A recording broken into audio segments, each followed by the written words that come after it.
What's good, mi gente? I wanted to go ahead and take this time to talk to you guys about my ayahuasca experience. I went ahead and wrote some stuff down because I know that some people are not aware of what ayahuasca is, and I didn't want to give any uh, false information or, go off on a tangent with my ADD ass self. So, I want to go ahead and start with Santo Daime. So, Santo Daime is the individual who actually came across the plant itself. So, I guess he drank ayahuasca, it said somewhere between Brazil, Bolivia, and Peru. While, or after drinking this, he spent 8 days alone in the forest. So this was like back in like the 1900s.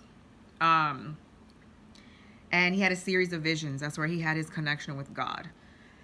So the plant or ayahuasca is composed of leaves, stalks, and they add like, some other stuff to it. It's known as tea, vine, or la purga. I'm not even gonna try to say the names of the leaves because it's just gonna sound stupid, but it's a shrub and a vine. The drink is used for spiritual and religious purposes by ancient Amazonian tribes, used as a sacred beverage by religious communities in Brazil and North America. And Santo Daime is actually composed of several different religions, spiritual traditions. So Catholicism, shamanism, African animism, which, if you're not familiar with that, it's animism. So pretty much like everything has a life force behind it. So energy, which, I mean, we know that that's, everything holds energy. So your, like a rock, like anything, and animate and inanimate objects. And yeah, so that's pretty much like a quick overall on ayahuasca. And it's spelled Ayahuasca. I found out about ayahuasca through my research on DMT. I'm a very curious person, so I wanted to see if there was like somewhere I could go that I could have someone actually with me while going on this journey. And that's kind of how I fell upon the whole ayahuasca thing. And every video I saw, like, the person was going on like these crazy fucking trips, is what it seemed like. They were having all these, crazy visions and blah, blah, blah. But I definitely want to go on record saying that take onto account that your journey when you sit with the medicine is not going to be the same as what you may have seen on a video, or by me even telling you. Like, you might be the person that has all these crazy visions and stuff like that when you sit with the medicine. I'm not saying that I didn't have any visions or that, I wasn't tripping, because I definitely was. However, you are completely aware of yourself also in the 3D. So by 3D, I mean like you're completely aware of your surroundings. You're completely aware of like where you are while you're seeing all of these things, or while you might be having, all these different visions. Excuse me. So the other thing is, I would definitely like to go somewhere where I could do this for like several days in a row, where I don't feel like I kind of had to get my experience done and over with because I had to, like, you know, drive home the next morning, which they weren't kicking anybody out, but I'm by myself in a setting where I'm not aware of, you know what I'm saying? I'm trying to get home.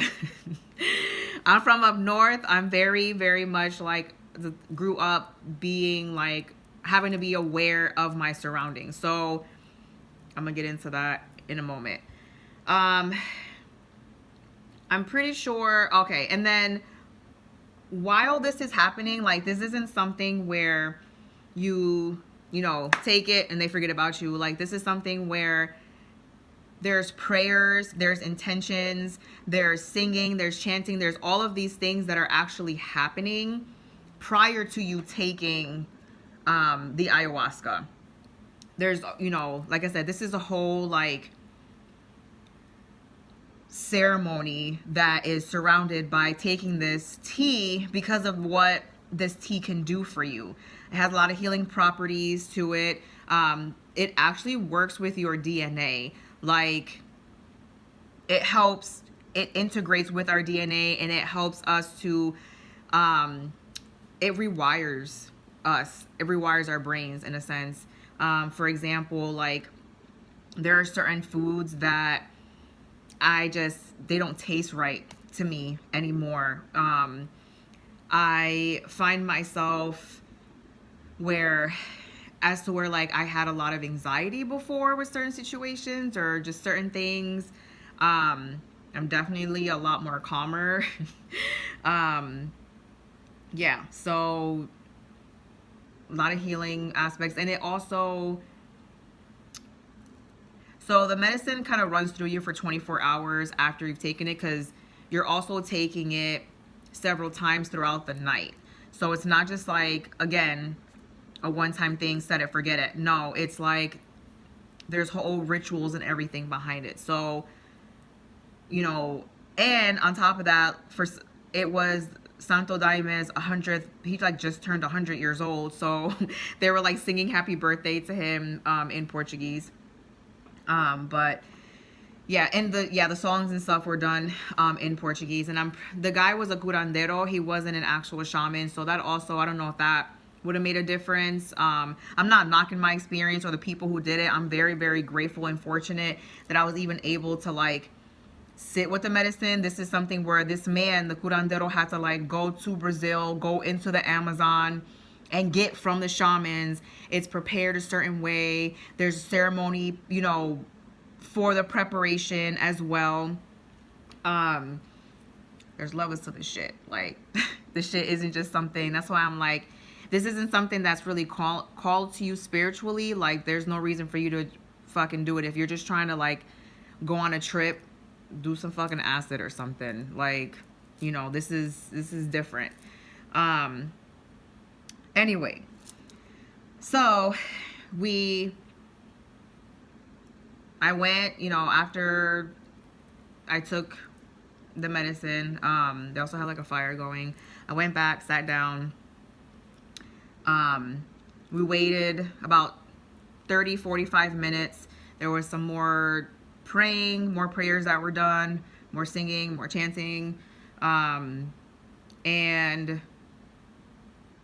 after a little bit, like, you know, they provided everyone with like these little buckets and like a bunch of paper towel.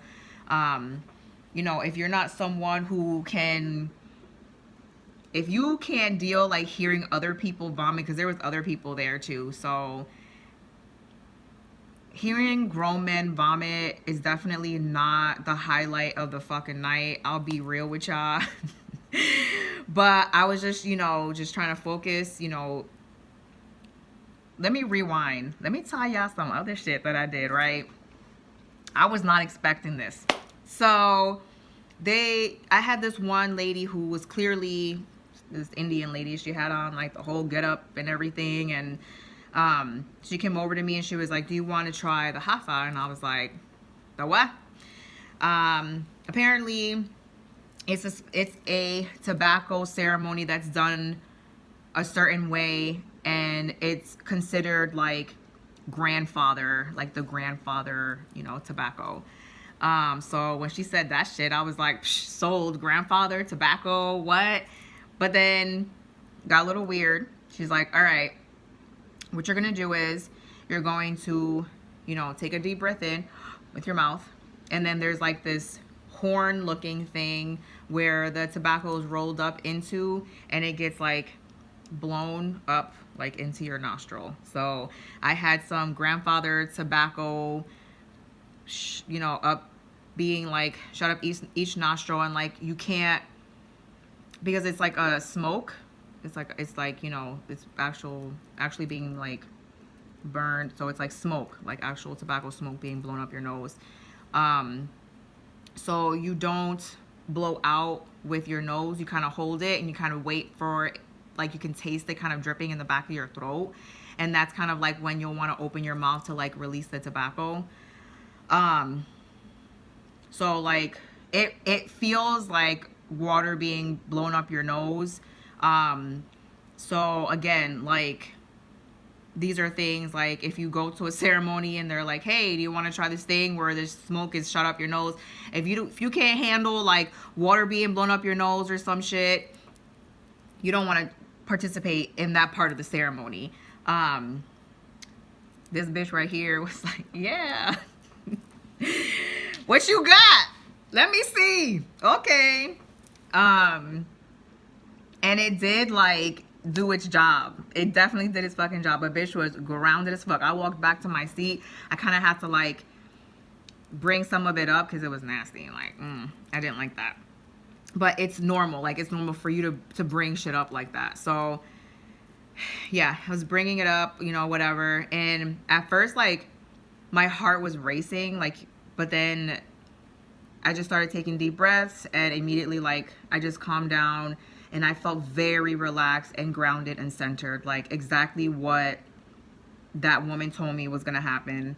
And then there was a guy walking around with these eye drops, and I'm sorry, I can't remember what the name of the eye drop actually is, but what it helps with is to help clear your consciousness, so that basically, like, it brings your awareness to where you are right then and there. Like, if I wasn't already grounded enough, he walked over and he's like, we're gonna do this, you're gonna have your eyes closed, you open your eyes when I tell you, it's gonna really help you clear your consciousness, especially because you did the hafa, blah blah blah. And I'm like, okay. He ain't telling me it was gonna fucking burn, bruh. When I opened my eyes, I was like, he's like, shh, shh, shh, breathe, breathe. I'm like, yo, I wanted to swing on a motherfucker. Like, he's telling me all these wonderful assets of what's gonna happen when these eye drops hit these eyes, but he ain't tell a bitch that it was gonna feel like my fucking eyes was on fire. No, he skipped that part. Completely skipped that shit. A bitch's conscience was definitely cleared after that. Centered, aware, all of that. We good. So anyways, back to right as the medicine started hitting me after when we took it the first time, I definitely felt like nauseous. It's not something like, I feel like when I watch the videos, people are like uncontrollably vomiting or fucking shitting themselves. So I was like, great, here we go. This is it. This is it, booby. This is when you fucking shit yourself in front of a bunch of strangers, right? Lord. But I wanted to do some ayahuasca, so here we go. I did not shit myself. Yay. And also, your body definitely lets you know when you need to, like, when you gotta let it go. And the one thing that she kept repeating to me was like, trust the medicine. The medicine knows what it's doing for you. Trust the medicine, trust the medicine. So I'm like, all right, I'm trusting the medicine. And for some reason, me in particular, I had to get up and walk in order for me to be able to, like, get well, is what they call it. really a bit, you vomiting. That's what's happening. You're purging, you're releasing negativity. And it's not like I didn't feel, it didn't hurt me. Like, you know, like when you fucking go out drinking and then you're vomiting the next day, or if you eat something bad and you're vomiting you're just like, you feel absolutely disgusting and your stomach hurts. It's nothing like that. Which I was very thankful for. Because it was like, okay, I gotta vomit, get up, release some shit, walked it out. I don't know how the fuck I was walking, because I'm not one that can walk in and be vomiting. However, like on the medicine, I'm able to do that. And then, you know, after that is, I kind of really felt, when it started hitting me, I felt very relaxed, like, but also very aware of everything that was happening around me. And that was my problem. I was too aware. It took me a little bit to get out of my own head, because of the fact that, you know, I didn't know anybody, but I'm fucking crazy like that. I just be throwing myself places and just be like, you know, my angelitos got me. I'm good. I've survived a lot of shit, and I'm, you know, I do things to keep myself very well protected. But I was still like, you know, aware of who was around me, because I can't help it. Like I said, I'm from New York. Like, you gotta be like, you know, all the time.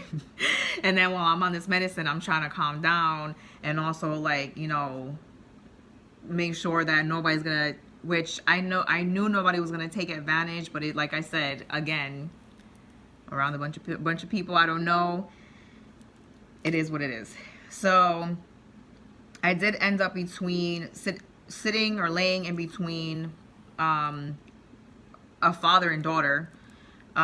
There was some space between me and the father because people were kind of like walking through, but nonetheless felt very relaxed.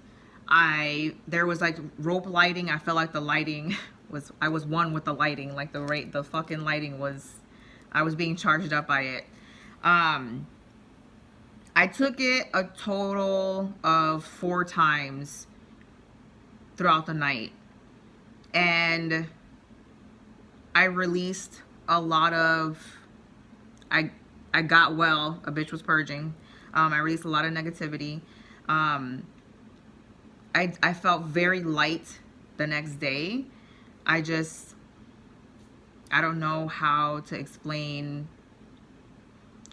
I just felt very light, very just, because I did get some messages.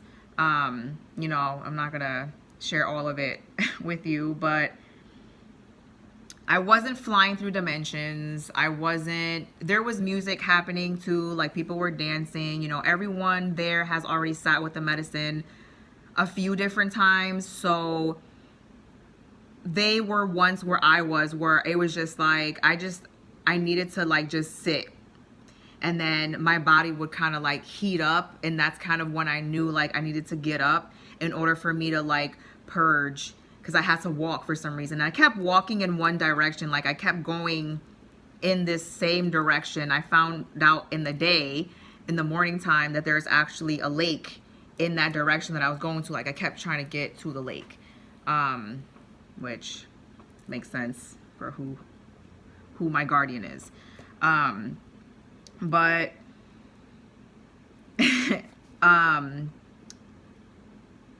I could also feel the energy. I could feel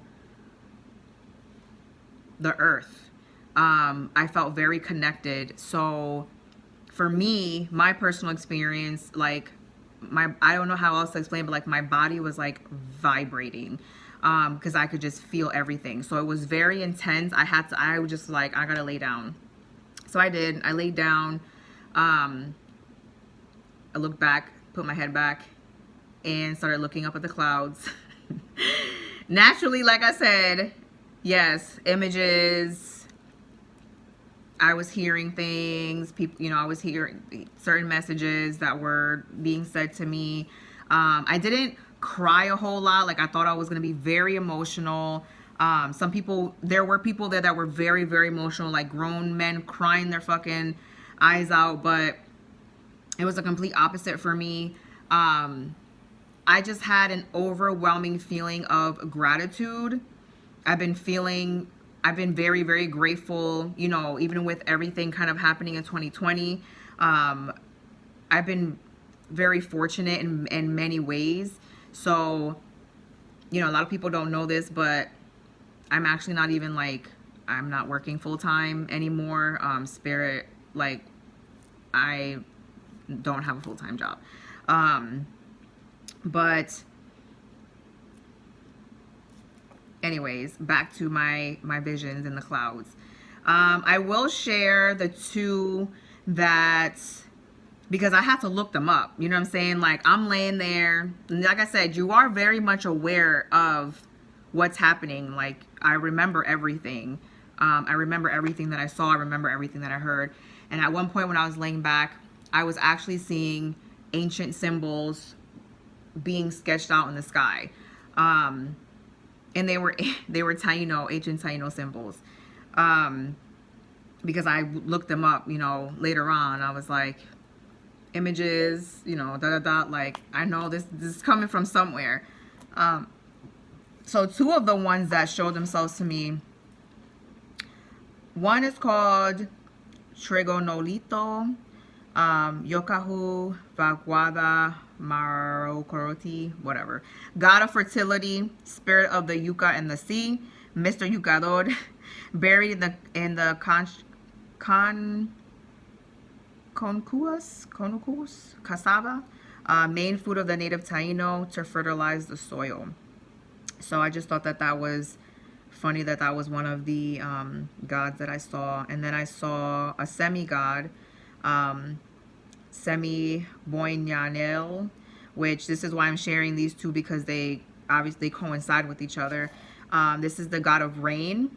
So his tears signify water, which fertilizes the cultivation of the cassava. So those two kind of like went hand in hand. And those were the two that first came up to me, or first showed themselves to me. And it was like one of those like sketch and etch things where you like sketch out the thing and then when you shake it, it erases, except like the clouds were forming the images of these Taino gods, and it felt like my eyes were vibrating and causing the image to kind of like erase, and then a new one would appear. So that kind of had me fucked up. But I don't know, like you're very lucid, however, like you're still there. I also found out a lot of information as to why I felt connected in a way to the medicine, and why I felt like I wanted to sit with this medicine. I heard the father that was actually ended up next to me just informed me of like a story that has to do with my guardian and Santo Daime and their connection, and how they met on how Santo Daime met her along his journey. So it's just amazing how spirit really puts you, you know, on the certain journey, how spirit puts things in your path for you. I'm not satisfied completely with my ayahuasca experience. I still feel like there's a lot more that I could benefit from it. So with that being said, I am going to do it again next month. Let you guys know how that goes. But there's, you know, like I said, I'm not knocking it. I am very grateful and very fortunate, and just, you know, the immense gratitude that I have instilled running through me right now. And yeah, it's amazing. It is something that can absolutely change your life and you can benefit from. But like I said, it has to be for the right reasons. You know, this certain spiritual path that I'm on right now, I know that this is something that I'm going to only benefit from. This is helping me essentially to you know, with my own healing journey, because healers need healing too. And in order for me to be able to do my job, you know, what spirit wants me to do, I gotta fix myself. So yeah, I mean, I manifest all day long, but it's also you're holding yourself accountable and putting in the work, you know, not just going on a fucking trip, not just going out doing drugs, actually like doing the work. So there you guys go. My ayahuasca trip journey. It's gonna be different for everybody. Literally, the man told me he did ayahuasca like 50 times. And every trip that he's ever had, there's always been something beneficial from it. There's always been something that, I guess he just has a lot of issues and things that he needs to heal from. But he said every trip has been different. So, yeah, I'm like, let's go. Next. Have a good night. Infinite peace, love, and blessings to you all.